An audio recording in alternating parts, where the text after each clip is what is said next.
Attention! Choreo, a better way to connect with loved ones who are incarcerated. Without Choreo, family and friends wait for a call and hope they can answer. With Choreo, inmates can call or message at any time. When your inmate calls their Choreo number, they will hear your voice and text messages. Inmates receive and leave messages at any time using standard prison phones, making connection easy and predictable. For information about Choreo, visit choreo.org. Stay connected. Welcome to the Prison Pod. This series, Leaving the Emotional Cage with Rob Corbin, consists of 7 episodes. For the best experience, please start with episode 1. Rob Corbin is a former inmate in the 1980s. He experienced living in 2 prisons at the same time, and he will talk in detail about what that means. Rob has 46 years of experience living with hate, anger, resentment, bitterness, and rage towards his own father. He will talk about his journey and what changed his life, letting it all go within minutes. He is an ebook author on the subject of forgiveness, grief, and trauma, and is a credentialed support group facilitator. For the past 8 years, he has been working with prisons in Oregon, Arizona, and California as an unpaid volunteer, teaching a step-by-step process to come to a moment in one's life where they can let go of the toxic emotional past. We are thankful to Rob for sharing this series with our listeners. Hello again, and thank you for joining us on the Prison Pod. Rob Corbin is with us again, and this is episode 7. I can't believe we're here already. Rob has been really busy this past week. He's been in Central and Northern California for over 6 days. He did 3 different classes, I believe in 3 different facilities, and I hope he's going to talk a little bit about that. And then we're going to talk about feelings and expectations at this time of year. So great to have you back again, Rob. Yeah, thank you, Valerie. Always good to be here. And last week, actually it was, I did 6 classes total over a period of 6 days, and with 3 different prisons. And so I spent 2 days at each prison.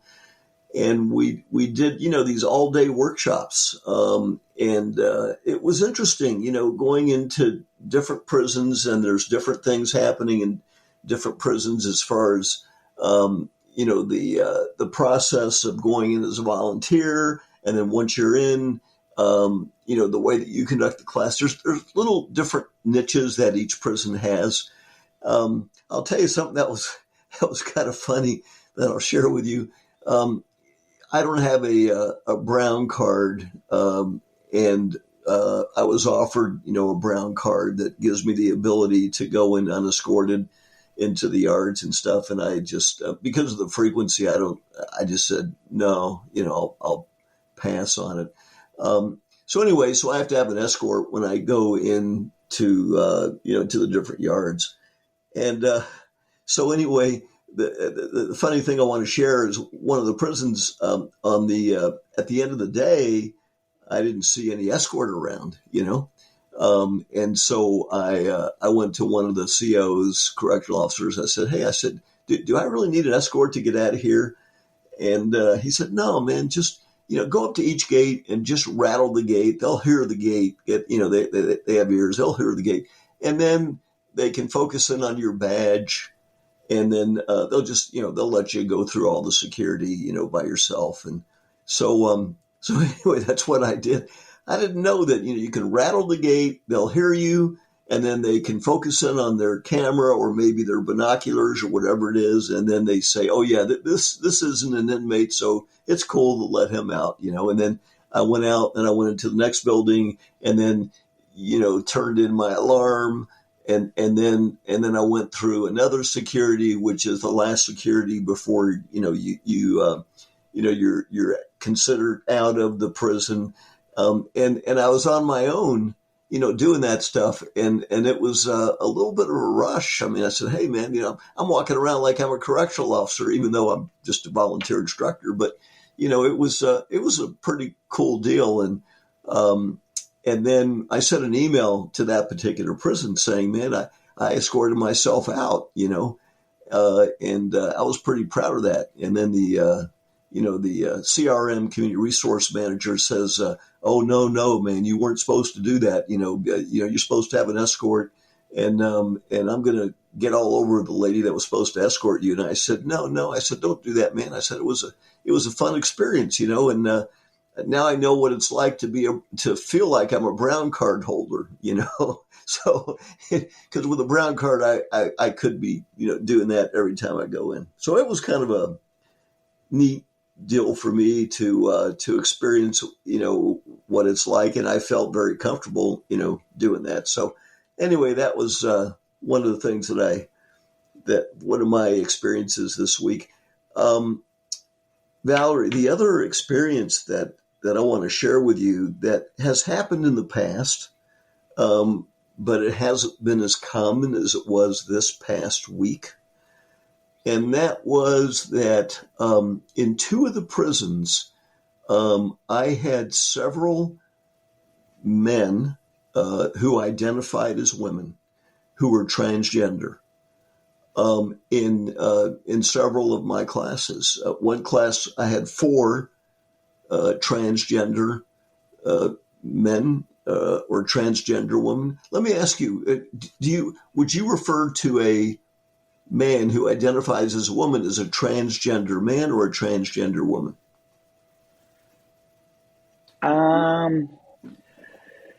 Oh, geez, that's a tough one. I believe it is transgender woman. Yeah, I'm not really sure. Male to female. Yeah. And there may be some men listening to this podcast that are saying, "Oh man, these people they don't have a clue what's going on with." Well, it's because they don't identify as being a man. So they're women they identify as women. So I believe the term is transgender woman. Yeah. Well, I'm going to have to look it up now to make sure. I used to do HIV testing. I should know this, but it's been about 10 years. Yeah. But I'll tell you what I did, and I just instinctively did this out of respect for each person in the room. When we did what's called a check-in, where we go around the room, everybody gives me their first name, and then when it comes to forgiving, what feelings are you showing up as this morning?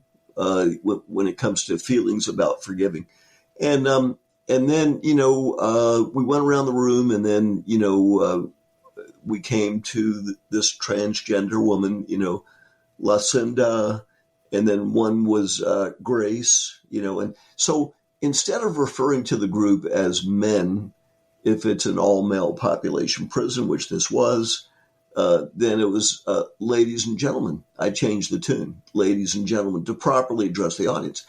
And what was interesting, Valerie, is that when I looked around the room at, we were in a group of around 20 people, and 16 or 17 are identify as men, the rest women.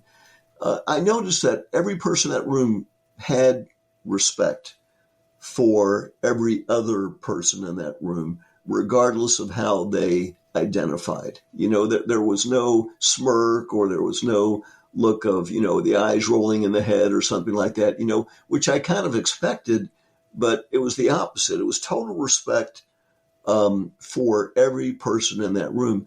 And then, when during the class we came to a moment where emotions were welcome in that room regarding the past, it was interesting that that the transgender women came to men who identify as men to get their emotional support, and they were there to do it, and vice versa. Some of the men who identified as men went to the people who identified as women for support as well, and they supported each other with respect, with dignity, with caring, with compassion.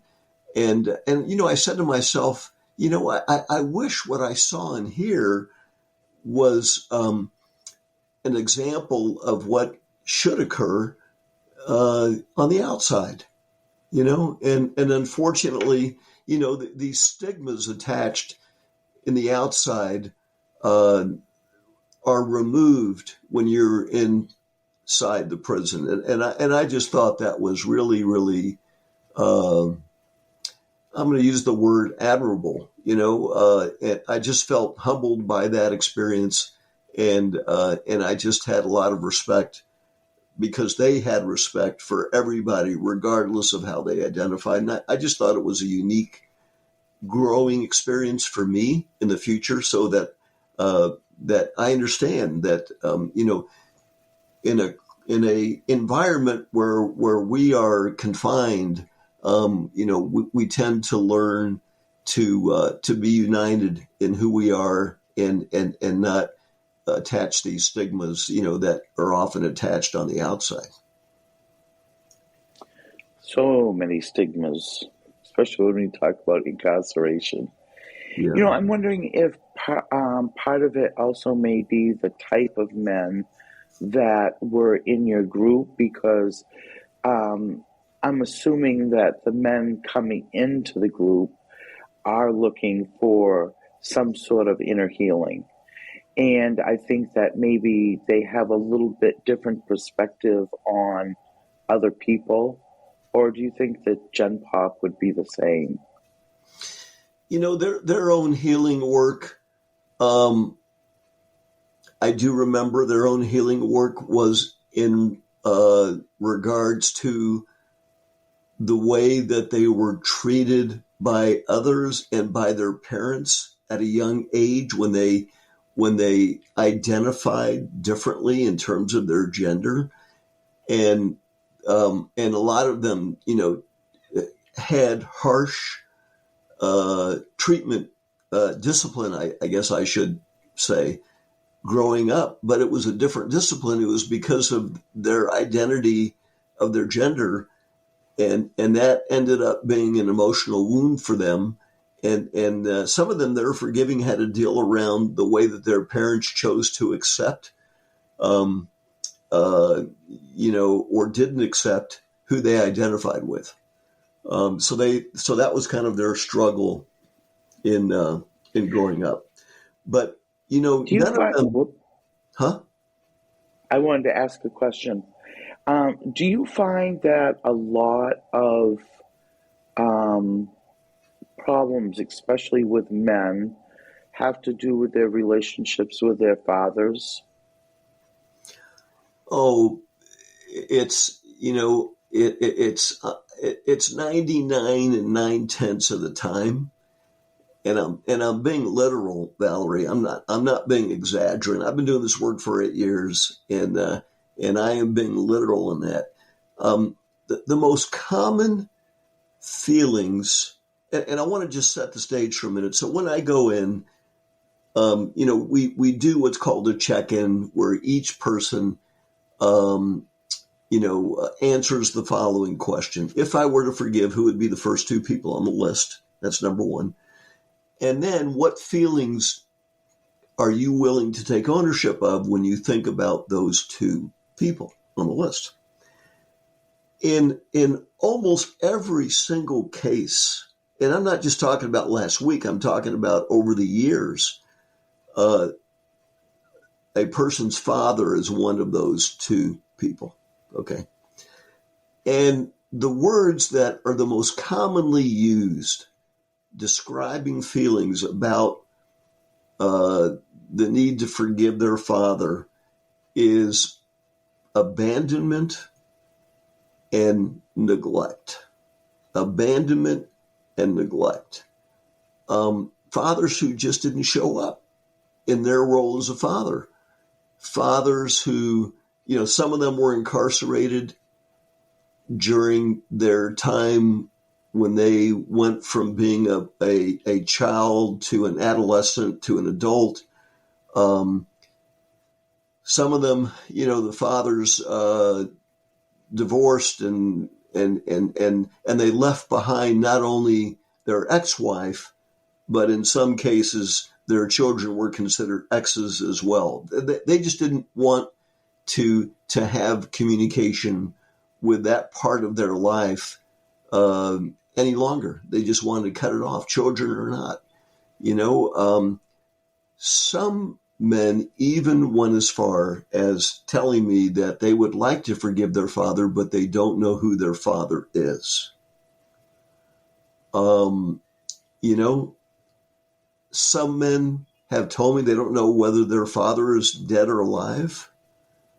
You know, I mean, you talking about the raw definition of abandonment and neglect, not knowing whether your father's alive or not. And I got to tell you, this is not the first time that I have heard this from an inmate. I mean, more than I can count on both fingers. I've heard this, and it's just astonishing to me. That we need so much in this world as young people guidance, and just basic love, and nurturing, and it's just so many men are deprived of that. So many men are deprived of that. And there often is a lot of guilt that men have associated with, having a father in their life, but a father who instilled upon them what it means to be a man and disciplined them in ways that they should never have been disciplined. It's just amazing that men who grew up in homes where they had a father and a mother that stayed together and raised them, that they were not treated with the basic tools that they needed, and that for some reason they felt guilt associated with that. And then that leads to a truth that a lot of men out there don't think about or just have a hard time accepting. And it's a universal truth. It's not me talking, it's a universal truth. And that is that as children, especially, nothing is our fault as children. Nothing is our fault as children because we are powerless. A 9 or 10-year-old child can't physically fight his father, can't disbelieve what he's being told by his father, because that's the only source that we have to be able to find answers to questions. And there are a lot of fathers out there that have neglected that responsibility. Well, a big thing here too is trust. If you can't go to that person, how can you trust them? And then that affects other relationships with other men as they grow. And also stepfathers. A lot of times there is a good second parent that comes in, but the child is afraid to bond with them because of their previous relationship of fear of abandonment. Right. You're exactly right. And, for better or worse, I mean, stepfathers coming in as the new role of a father can either be a great thing or a terrible thing. It's it's the mother's choice of relationship, and it's how that stepfather wishes to take the responsibility of being a stepfather. And so, it's a good point you brought up, because abandonment and neglect are not always, as a result of a biological father, but as a result of whoever that person is that takes the role of being responsible for teaching us, right from wrong, and teaching us by example what nurturing and love is, and so forth and so on. So, and then sometimes it's an uncle, that takes that responsibility, and so some men reach out to bond with those individuals, and they turn out to be sexual predators. I mean, let me tell you, Valerie, sexual abuse is, when someone thinks about sexual abuse on the streets, they almost automatically think about women. And let me tell you, I learned the truth in the years I've been doing this prison work, that it's just as prevalent among men being sexually abused as women. And you know, I agree. yeah, and that's where the guilt comes in. That's where the guilt comes in. And you know, they you know, and I keep instilling upon them that, you know, when we're powerless to defend ourselves, we're powerless physically to defend ourselves. There is no shame or guilt. It's you know, it is what it is, and it is a wound emotionally, and you know, it's up to us to understand the bigger truth. And the bigger truth is that when we're powerless, we can't have guilt associated with the fact that we were powerless in our response, the way that we dealt with it. Because if we're powerless, we're powerless. There's nothing we can do about it. There's no guilt in being powerless, because a 10-year-old is not supposed to have the ability, or a 12-year-old or a 13-year-old of fighting for themselves, defending themselves. You know, they just, you know, it's not possible. So that's where sometimes the guilt comes in. And in my class, we bring in the guilt in order to look at it, take ownership of it, and then making a decision of this question. I call it the $1 million question. And the $1 million question is, when is enough enough? Meaning, how much longer are you supposed to hold on to those feelings? Because they were never meant for us to hold on to for the rest of our lives. So, you know, this is really important for people who are trying to make these changes in their lives, especially those that will be going home someday.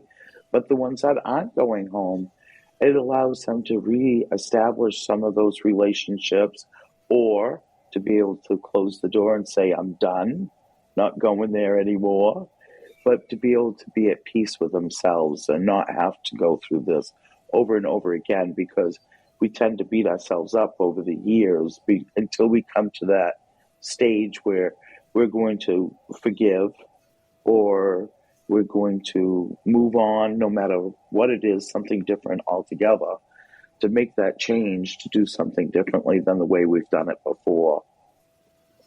You know, we've been talking a lot about feelings and how those feelings of abandonment and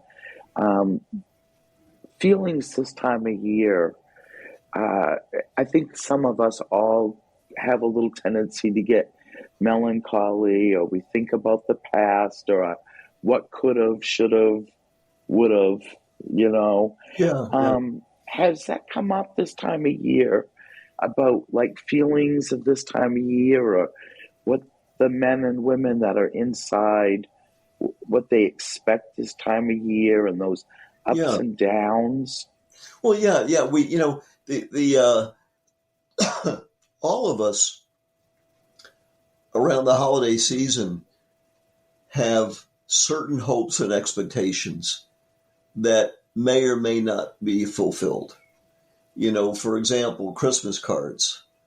Um, it's kind of, I'm laughing as I'm saying Christmas cards, because you know, I'm on this app, this Getting Out, you know, GTL, Getting Out, the application, and I have a click with some inmates, and we communicate on a regular basis, and a couple of them have asked for stamps. You know, hey Rob, can you send me a book of stamps so I can send out some Christmas cards? You know, and it's and by the way, I mean, I do accommodate certain people, you know, based on their situation. I understand that, you know, money, getting money isn't always sometimes as easy for some men as others, depending on their family's financial situation. So I kind of have a heart to that. But here's the deal, you know, we shouldn't set ourselves up for disappointment. And we have zero control over the holidays. We know how people are supposed to act. We know the gestures that people are supposed to make. We know that if somebody's going to visit us, that time of the year would be a special time of the year for us. But we can't, you know, we shouldn't set ourselves up for disappointment, because here's the deal. We have no control over the actions of other people. And past actions sometimes are a road for predicting the future. People that don't show up when we need them, we can say, hey, it's predictable based on that I may not get a visit that I deserve, or I might not get a Christmas card or the greetings that I want. It just goes back to the old rhyme that life isn't always fair. And, we can decide to let that neglect or that person who doesn't visit us to emotionally affect us or not. And we just have to understand we have no control over that, no control over that. And the other thing is, a lot of people are self-centered and selfish. I mean, they really, really are. There's a poem by Mother Teresa, and man, oh man, I'm looking around my desk to see if I have it handy, and I don't see it, but perhaps I'll find it during our conversation, Valerie. But it talks about, the fact that people are often self-centered. They often think about just themselves. They often don't take responsibilities for their actions. And at the end of the day, it's between them and their higher spirit, their higher being. It's we need to be happy anyway. We need to be at peace with ourselves anyway, because all we have is ourselves. And, no one's going to love us as much as we have the ability to love ourselves. No one's going to make peace for us in our lives as well as we can make peace for ourselves.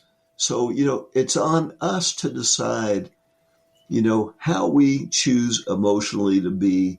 When we wake up in the morning and we brush our teeth, it's for us to decide, how do I want to feel this morning? And we can feel any way we want to. It doesn't matter where we're at. All right. We can feel any way that we choose to feel. And we deserve to be happy in our lives. And we deserve to be people who live with content and peace in our lives. This is a gift that we were created with, and we need to remind ourselves of that. Self-love, self-care, and just remember that, to love ourselves. If we get that visit, if we get that card in the mail, hey, that's great. I mean, it's just another brownie point to add on to the day. But let's not let the day be a dark day because we didn't get that brownie point. You know what I mean? I want to make a quick comment while we were talking about cards, because we have listeners that are both on the inside and on the outside. And for those people that are on the outside, there is an app on the phone called Flick Shop, FLIKSHOP. And they are not a sponsor or anything. I use this company because they're very convenient.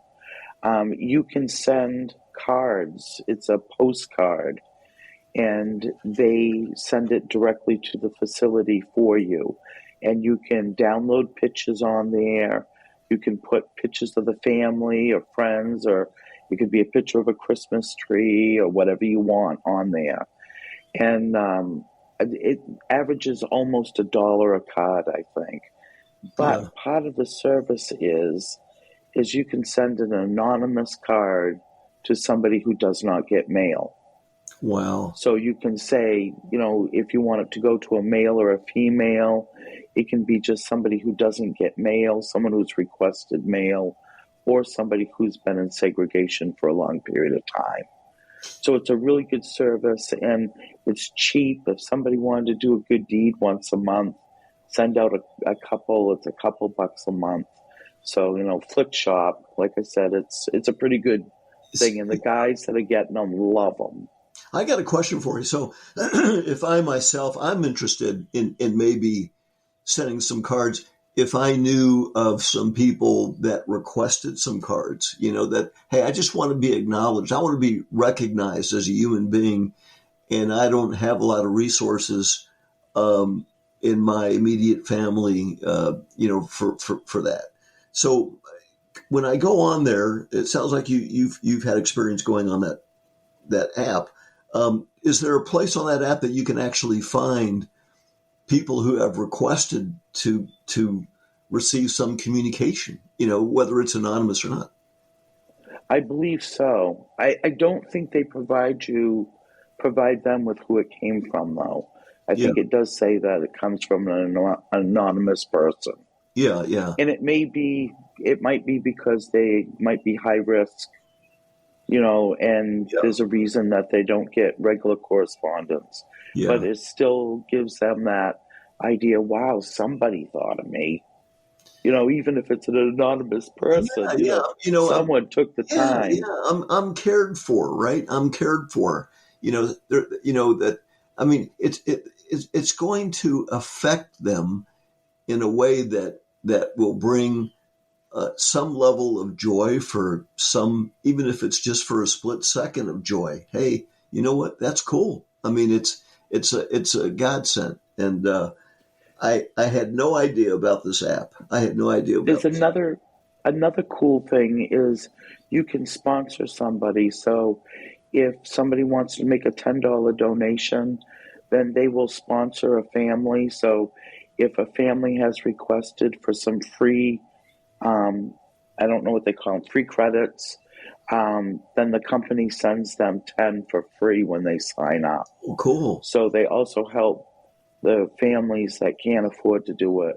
So it's a pretty good service. So I just want to make sure I wrote down the name Valerie. I just want to make sure that I do have it spelled correctly. So it's FLICK shop. No C.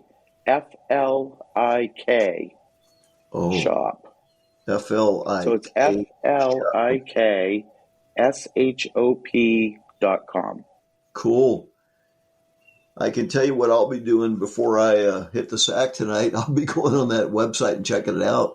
Checking out the Yeah, app. Yeah, yeah. You know what? Just little acts of kindness yeah, go such a long way.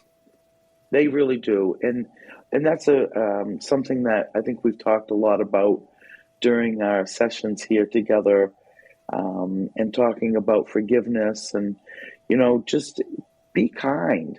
I mean, it only takes what, a couple seconds to smile at someone and say good morning, Yeah, or open the door with a smile. yeah, yeah. And one more thing I want to add on real quick, Valerie, and I know we're running low on time, but one more thing I want to say. If you feel a connection to someone, but they don't connect with you over the holidays, continue to connect with them, even if it's only one-sided. And I'll tell you why, because you're going to give them a dose and a reminder of what kindness feels like, what kindness looks like by, sending someone a postcard or reaching out to someone and just saying Merry Christmas, even if it's someone that you may know in advance probably won't respond.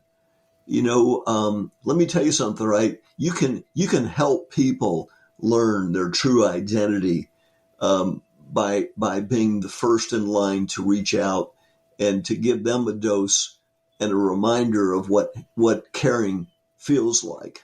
And maybe as they continue their journey in life, they'll figure out that, hey man, you know what? I need to bring that more into my own life. And this is a reminder of my need to be able to reach back out to someone, so it's a learning lesson when you're kind to someone and you have the maturity to understand that, hey, you might not get anything in return, but you know what? Keep the kindness going because it's a learning lesson for those who are going to be receiving it. I think it feels good to be kind too. Hey, it really does. It really does. You know what? You know, uh, I remember going into a Denny's fairly recently during the prison work, and it was so interesting when I got my check. I'm sitting at the counter of this Denny's restaurant. I get my check, and the server really nice server, and she wrote me a little note on a napkin, and she said, it was a pleasure serving you. My name is, and she wrote down her name.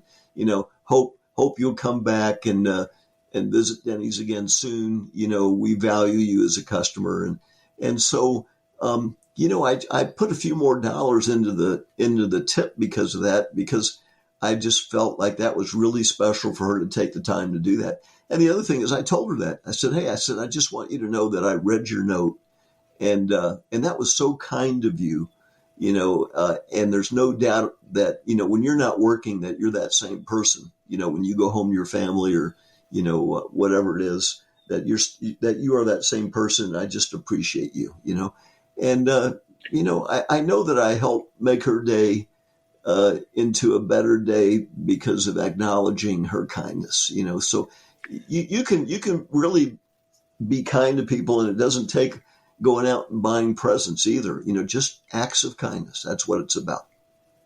Right. It's funny because I actually have made comments to a couple people that I've had to deal with on the phone, taking care of some business, that they were very pleasant and helpful. And they said they don't hear that very often.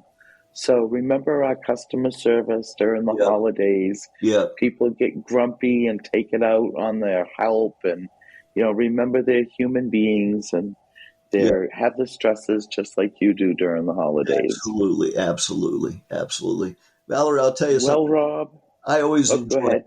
Yeah, I was going to say, I always enjoy having a click with you on this podcast, and just talking about life in ways that hopefully our listeners are going to, take to heart and just sit down and take a few moments and breathe it in and just say, you know what, I got something out of this. We're all students, including myself. And it's all about just helping each other. That's what this world needs more of, for sure. Yeah, and I want to remind our listeners that you do have a P.O. box. Is that true? Where they can write you? Yeah, I do have a P.O. box that people can write to me if they want.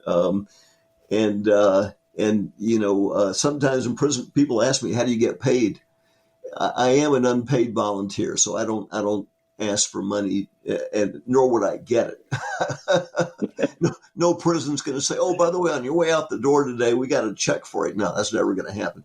But the letters, if I receive letters in the mail, I consider that my paycheck. Yeah. Is it cool to give out my P.O. box address? It is. Okay. Yeah. Right.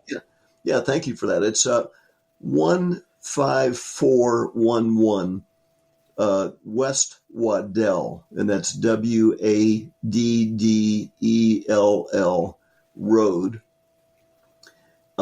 It is a P.O. box, but it's also a mailbox business, so I have to put Suite 102, and then beside that you put Box 137. And then the city is Surprise, just like it sounds. Surprise, surprise. So there's a town in Arizona called Surprise, and the zip code is 85379. Thanks for allowing me to put that address out there. I love hearing from people, definitely. All right. Well, again, we've had Rob Corbin with us for the last 7 episodes. We've been talking about leaving the emotional cage and how important forgiveness is in our lives. I really have appreciated having Rob taken the time. We've really had some remarkable conversations, and we hope to hear from our listeners and would love to hear your questions and comments about what we've been talking about. So I don't know what I have in store for the next segments coming up, but I have a feeling we'll probably come back and visit Rob again. Hey, I hope so. I'm around. I really have enjoyed our podcast together, and the door is open on this end. So I appreciate what you do for the men as well, Valerie. So thank you so much. Thank you. And I'd like to thank my listeners. And again, I will be back with some new programming next time around. And happy holidays. You have been listening to the Prison Pod, a podcast not just for those in prison but for anyone who has been affected by incarceration. Ms. Valerie would love for you to write to her with your questions, comments, and show ideas. The address is Prison Pod, Post Office Box 294, Orono, Maine. 04473.